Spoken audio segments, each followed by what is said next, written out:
আসসালামু আলাইকুম আরহামতুল্লাহ।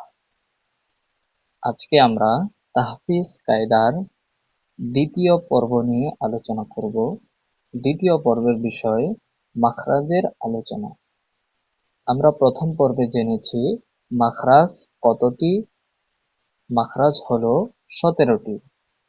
প্রশ্ন, মাখরাজ কাকে বলে? হরফ উচ্চারণের স্থানকে মাখরাজ বলে। মাখরাজ কাকে বলে? হরফ উচ্চারণের স্থানকে মাখরাজ বলে। আমরা মাখরাজ কতটি জেনেছিলাম? মাখরাজ 17টি। 1 নাম্বার মাখরাজ, হলকের শুরু হইতে হামজা হা। আমরা একটু সুন্দর করে মনোযোগ দিয়ে উচ্চারণ করার চেষ্টা করব। 1 নাম্বার মাখরাজ, হলকের শুরু হইতে হামজা হা। 2 নাম্বার মাখরাজ, হলকের মধ্যখান হইতে আইন হা। আইন হা। 3 নাম্বার মাখরাজ, হলকের শেষ হইতে গইন খ। গইন খ।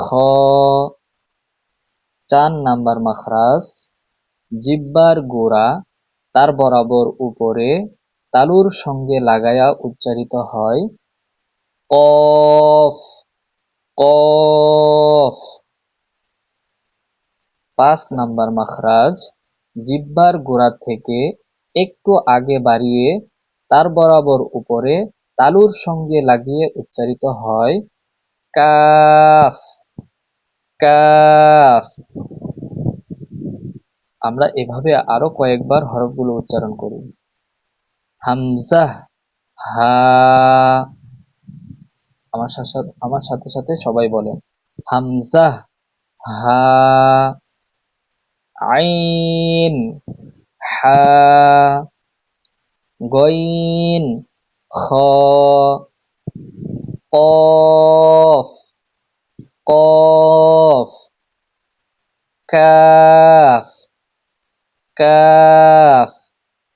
মাশাআল্লাহ, সুন্দর হয়েছে। ইনশাআল্লাহ আমরা চেষ্টা করব এই হরফগুলো যাতে আমরা মাখরাজ অনুযায়ী উচ্চারণ করে সহিহ শুদ্ধভাবে কোরআন তেলাওয়াত করতে পারি।